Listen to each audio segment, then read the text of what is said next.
students, Namaskar and good morning.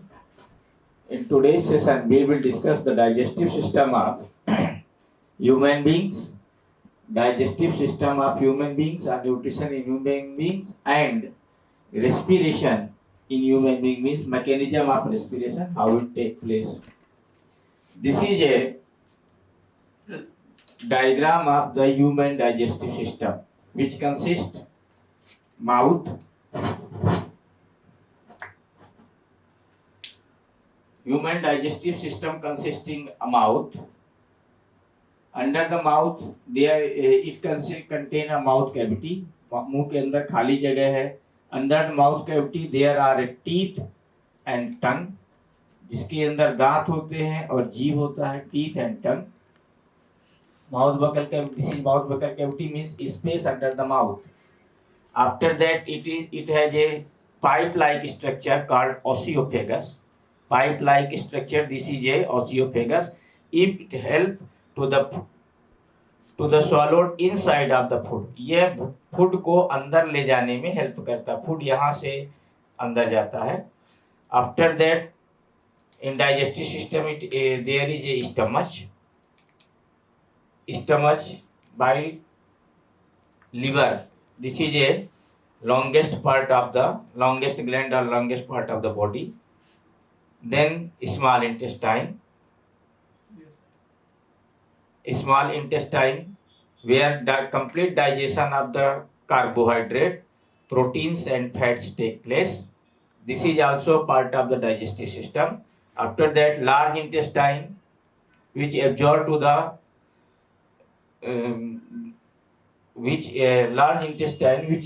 the digested food, means energy, and it throw the food means waste material of the food or undigested part outside with the help of anus. So we can say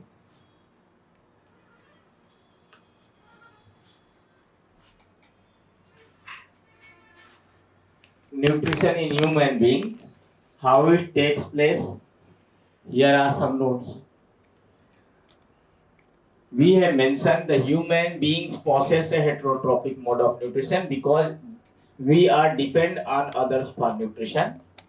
Therefore, an organism which depend on others for their nutrition, they are called heterotrophs.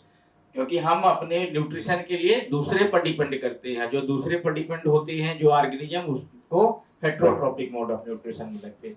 Human being possess heterotrophic mode of nutrition and it perform. Heterotrophic में 3 modes हैं, parasitic, holozoic and saprophytic. तो it perform holozoic nutrition हमारे में आता है. On the basis of habitat human beings are it is under the omnivorous organism. हम human beings इसमें आते हैं ओमनीवोरस ऑर्गेनिज्म में. हमारे जो डाइजेस्टिव सिस्टम के पार्ट है वो है माउथ, ओसियोफेगस, स्टमच. फिगर में मैंने आपको बताया है mouth. Normally mouth is external organ. Mouth external organ बाहर से ही पता चलता है, बट उसके बाद सारे ये इंटरनल ऑर्गन. ओसियोफेगस फिगर में यहाँ जाए, ये this food pipe is ओसियोफेगस. Stomach, this is a stomach. Small intestine, this is a small intestine. Liver, this is a liver. Then pancreas, this is a pancreas. Then large intestine, this is a large intestine below the small intestine. 1.5 feet की होती है. और after that large intestine and anus. Anus means जहाँ से अपना food substance undigested part बाहर जाता है. Anus are the digestive organs. अब इसकी प्रोसेस कैसी है फूड का? When we put the food in our mouth, it start moving. When we put the food in our mouth, with help of hand की help से हम food को अपने मुंह में रखते हैं. When we put the food in our mouth with help of hand, it start moving. जैसे ही फूड सबस्टेंस अंदर जाता है वैसे ही मूव करने लगता है, यानी चलने लगता है. और teeth present inside the mouth cavity. Mouth cavity के अंदर जो टीथ प्रेजेंट है teeth present inside the mouth cavity, cut and grind the food, तो फूड को कट भी करता है और ग्राइंड करता है। ये हमारे भी यहाँ पर टीथ लगे हुए हैं, ये टीथ का है और ये टंग का है। तो टीथ क्या करता है, कट करता है, grind food. Saliva which is secrete by salivary gland, salivary gland यहाँ पर पाई जाती है और वो salivary gland containing an enzyme called amylase, उसमें उस सलेवरी ग्लैंड में एंजाइम होता है, उस एंजाइम का नाम क्या है, अमाइलेज। इसका काम क्या है, it makes partial digestion of the carbohydrate. Amylase mixed the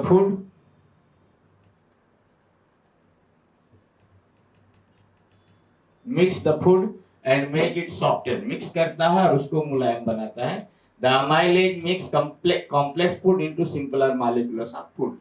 It convert carbohydrate into starch. Amylase का फंक्शन भी यहाँ मैंने मेंशन कर दिया है कि amylase क्या करता है, amylase convert carbohydrate into starch, therefore partial digestion of carbohydrate take place in mouth. Mouth में ही पार्शियल डाइजेशन, यहीं पर पार्शियल डाइजेशन कार्बोहाइड्रेट का हो जाता है।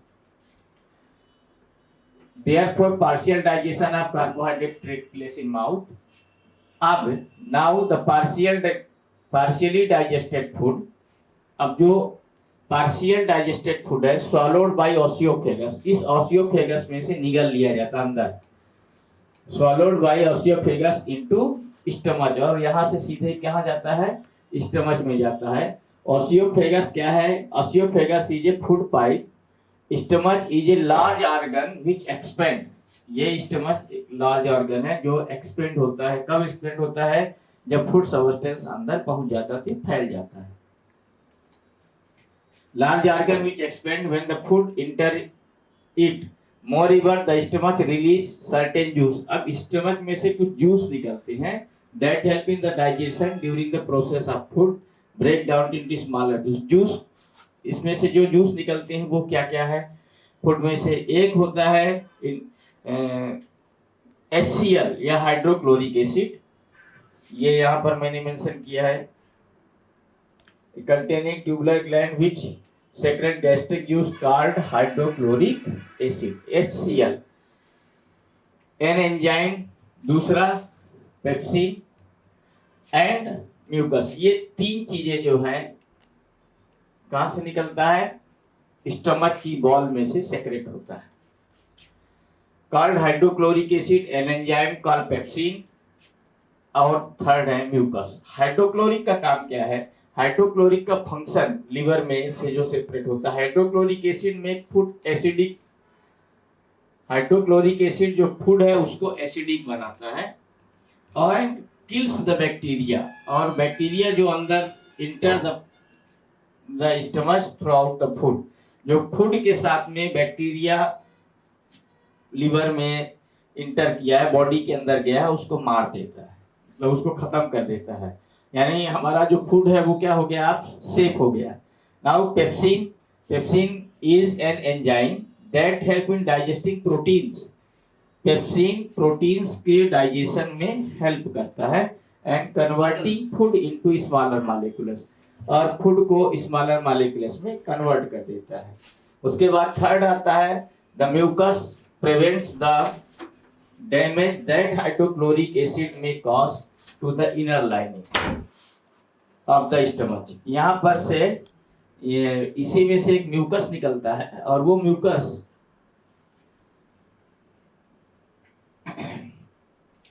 prevents the damage that the hydrochloric acid may cause to the inner lining of the stomach। अब इसके बाद पार्शियली डाइजेस्टेड फूड हमारा लीवर से कहाँ पहुंचता है, यहाँ से आता है यहाँ, ये है हमारा पूरा स्मॉल इंटेस्टाइन, ये पूरा स्ट्रक्चर जो है इसको कहते हैं small intestine.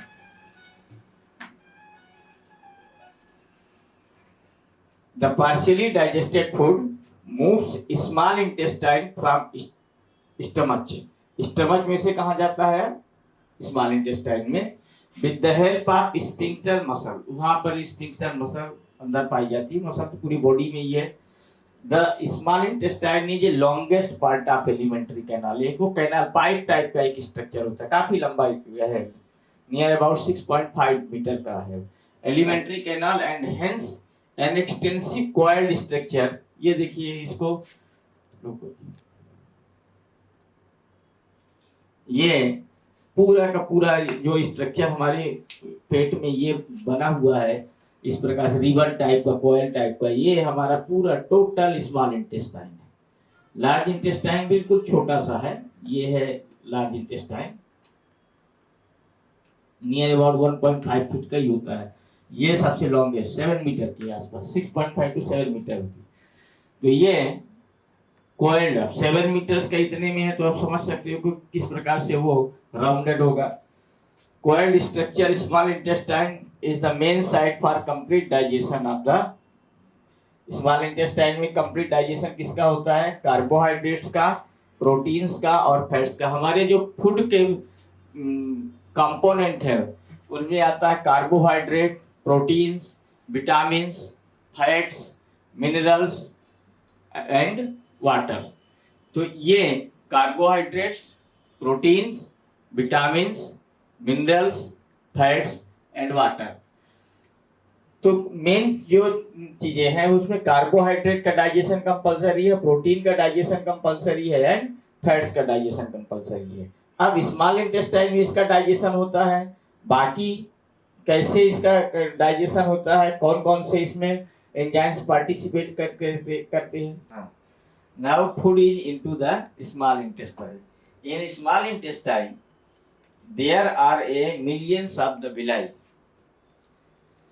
Villi is helpful for the digestion of the complete food and absorption of the food, which convert the food substance into energy. villi में फिंगर लाइक प्रोजेक्शन होता है, इसी स्मॉल इंटेस्टाइन की बॉल्स में वो project होते हैं। Suppose करो कि ये मैं यहाँ पर दिखा रहा हूँ, ये बॉल है और इसके अंदर इस प्रकार से फिंगर लाइक प्रोजेक्शन रहते दोनों साइड में, और ये यहाँ से फूड सबस्टेंस पास होता है, that takes a long duration.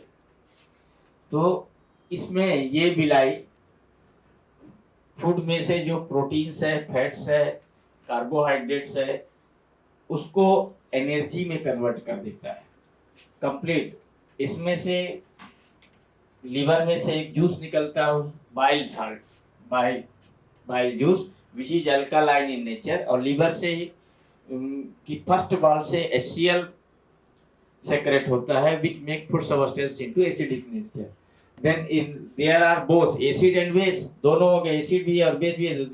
Reaction take place between acid and base which makes a neutral. तो एसिड और बेस के बीच में रिएक्शन होता है इनसाइड ऑफ बायोकेमिकल रिएक्शन, और उस फूड सबस्टेंस को न्यूट्रलाइज करता है। Liver secrete bile juice which alkaline in nature, so it convert the acidic food coming from stomach into alkaline, alkaline nature में कन्वर्ट किया। इन इसके अलावा in addition bile salt break the fats present in the food into small globule, छोटे छोटे parts में। Globule यानी ऐसे ऐसे काफी, ये तो दिख रहा है अब मुझे, इससे भी स्मॉलर पार्ट में ब्रेक करता है, which makes it easy for the enzymes to act in digestion of them. Pancreas, ये this organ is pancreas, ये ऑर्गन है, यहीं से फूट जाता है, यहाँ से इसमें आता है। ये आपने को पाइप दिख रहा है, ये लीवर में से पेनक्रियाज में जाएगा और पेनक्रियाज से स्मॉल इंटेस्टाइन में आता है। तो pancreas secrete pancreatic juice which contains enzymes. Pancreas में से पेनक्रियाटिक जूस जो निकलता है उसमें एंजाइम्स होते हैं। एंजाइम्स कौन कौन से हैं? पेनक्रियाटिक जूस में which contains एंजाइम्स, इसमें एंजाइम्स होता है amylase, trypsin and lipase.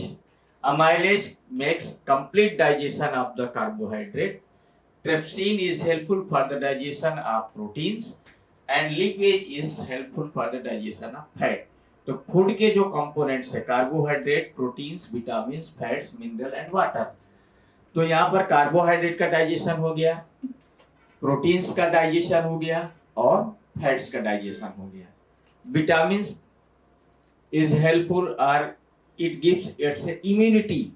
आजकल कोरोना के टाइम में इम्यूनिटी वर्ड काफी तेजी से चल रहा है, तो वो इम्यूनिटी को सपोर्ट, यानी एंटी इनकम्बेंसी फ्रॉम डिसीजेज, रोगों से लड़ने की जो कैपेसिटी है वो इंक्रीज करता है। Enzyme such as amylase for digesting carbohydrate, trypsin for digesting protein. Trypsin ये एंजाइम्स है जो किसको डाइजेस्ट करता है, प्रोटीन्स को। And third lipase, it digest for fat. Fat a protein convert into amino acid, protein जो है वो अमीनो एसिड में कन्वर्ट होता है, और फैट्स जो है वो फैटी एसिड में कन्वर्ट होता है। Now in small intestine food digested completely, पूरी तरह से डाइजेस्ट हो। The inner wall of small intestine contain millions of finger like projection. Inner wall ये स्मॉल इंटेस्टाइन है और इसका अंदर का ये वॉल है, millions of finger like projection इसमें मिलते हैं। मिलियन जिसको हम बिली बोलते हैं, villi, VILLI, this is a villi. Villi इसका काम क्या, villi gives the inner wall of small intestine a very large surface area, काफी सरफेस एरिया उसका एक्सटेंड करता है, और जिसमें food absorb in the cell is used for the obtaining energy, जिसके लिए हम क्या करते हैं, फूड को यूज करते हैं। Why we take food, we take food to obtain the energy to perform different type of activities। अलग अलग एक्टिविटी करने के लिए मुझे एनर्जी चाहिए, और ये एनर्जी मुझे कहाँ से मिलता है, फूड से मिलता है, इसके लिए अपने फूड लेते हैं। बिल्डिंग न्यू टिश्यूज, एनर्जी, नए टिश्यू बनते हैं। रिपेयरिंग ओल्ड टिश्यू, जो पुराने टिश्यू है वो रिपेयर भी होते हैं। नाउ अब जब डाइजेशन हो गया तो अनडाइजेस्टेड पार्ट आप food almost convert into the semi solid. जो अनडाइजेस्टेड पार्ट है वो सेमी सॉलिड पेस्ट में कन्वर्ट होता है through out into the paste and throw out into the large intestine. Small intestine से कहा गया अब वो लार्ज इंटेस्टाइन, यानी इस बॉल में है। ये बॉल जो है हमारी ये लार्ज इंटेस्टाइन की है। लार्ज इंटेस्टाइन में remains undigested waste material removed, water जो है वो ऑलमोस्ट लार्ज इंटेस्टाइन में एब्जॉर्ब हो जाता है। अब एब्जॉर्ब हो जाने के बाद वो मटेरियल सॉलिड में कन्वर्ट होता है। Undigested waste material removed outside the body through the anus.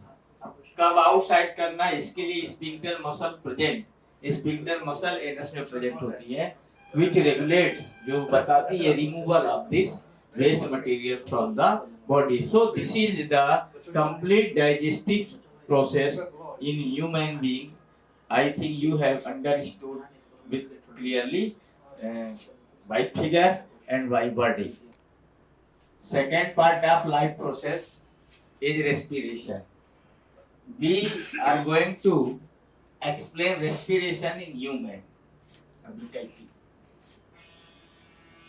In human respiratory organs, there are nasal passage, mouth cavity, pharynx, larynx, trachea, rings of cartilaginous. These are rings of cartilaginous. Bronchi, this is a lungs. These are ribs. They do not participate in the respiration. It protects to the lungs. Bronchi and bronchiole, alveolar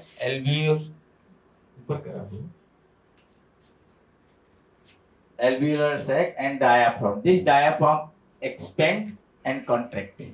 When oxygen enter inside the body, during that the pressure inside of the lungs get to be decreased.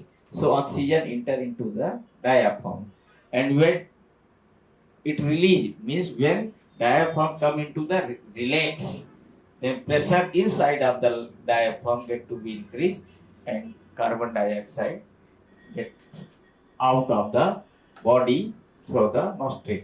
So these are nostril. Nasal passage means space between the notch, which is known as a nasal cavity also. Human respiratory system consists of the nostril, nasal cavity, pharynx, pharynx, trachea, bronchi, lungs and diaphragm. Respiration जो हमारे में होता है वो कहाँ से start होता है? नाक से, क्योंकि हम ऑक्सीजन या गैस को कहाँ से एब्जॉर्ब करते हैं? We takes gas from our with the help of nose. Air is taken into the body from nostril. Nostril open in the nasal cavity. Nasal cavity के पहले खुलता है cavity which is lined by the fine hair and mucus.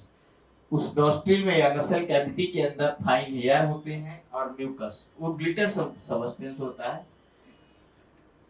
When air pass through the nasal cavity, traps the dust particle. Nasal cavity में जब हवा जाता है तो जो dust particles होते हैं वो mucus में चिपक जाते हैं, and और उसके साथ dust particle के साथ में जो microbes है वो भी चिपक जाते हैं उसमें of the air, and hence prevent them from entering the nose. Thus filter air move further. अब आगे filter air यहाँ से अंदर जाएगा. The air pass through the throat. Throat यानी कि वो गला, ये पूरा पार्ट है जिसके अंदर ट्रेचिया है, larynx है, pharynx है, throat and reach the lungs. Cartilaginous rings are present. इसके अंदर rings है, ये cartilaginous rings. Cartilaginous rings are present in the throat, which ensure, वो rings ensure करता है that the air passage remains open. यदि air passage आपका खुला है तो कार्टिलियस रिंग्स एयर को अलाउ करेगा. यदि खुला नहीं है, क्लोज है, बंद है, ओपन नहीं है तो वो अलाउ करता नहीं है. इसमें जो मेन ऑर्गन्स है वो लंग्स है. Lungs is the main respiratory organ. Air passage divide into smaller and smaller tube which finally end in the balloon like structure called alveoli. ये बैलून लाइक स्ट्रक्चर, ये पूरा पार्ट आपका balloon like structure है जिसको हम किस में बोलते हैं? अल्वेली. ये अल्वेलियर सैक भी है इसमें. ये ड्यूरिंग दिस प्रोसेस, इस प्रोसेस में वी लिफ्ट अवर लिप्स. जब हम सांस खींचते हैं तो लिप्स को उठता है और flatten our diaphragm. Diaphragm expand होता है. So result the chest cavity expand होता है. Due to this the oxygen rich air from the atmosphere rush into the lungs. जब diaphragm expand होता है तो pressure inside the diaphragm get to be decrease. pressure घटता है, pressure घटता है तो बाहर की हवा अंदर जाता है. rush into the lungs and fills the expanded alveoli sac. alveoli sac ये यहाँ पर पूरा भर जाता है. the blood then takes this oxygen. blood उस ऑक्सीजन को लेता है और in the alveolar blood vessel transport to the all cell of the body. उसको पूरा बाहर कर देता है. Then there are two blood vessels, artery and veins. Artery carry oxygenated blood and veins carry deoxygenated blood. Veins collect the total impure blood from all part of the body. The blood brings carbon dioxide from the all body cell and relax into the alveoli. Body cells alveoli में डालता है. The diaphragm relax. अब diaphragm relax में आएगा तो inside का pressure increase होगा. Air containing carbon dioxide is pushed out the lungs into the atmosphere. Increase होगा तो अंदर की कार्बन डाइऑक्साइड बाहर जाती है. किसमें से? Through nostril. इस प्रोसेस को क्या कहते हैं? एक्सलेशन और expiration. So this is the complete respiration process in human being. Thank you.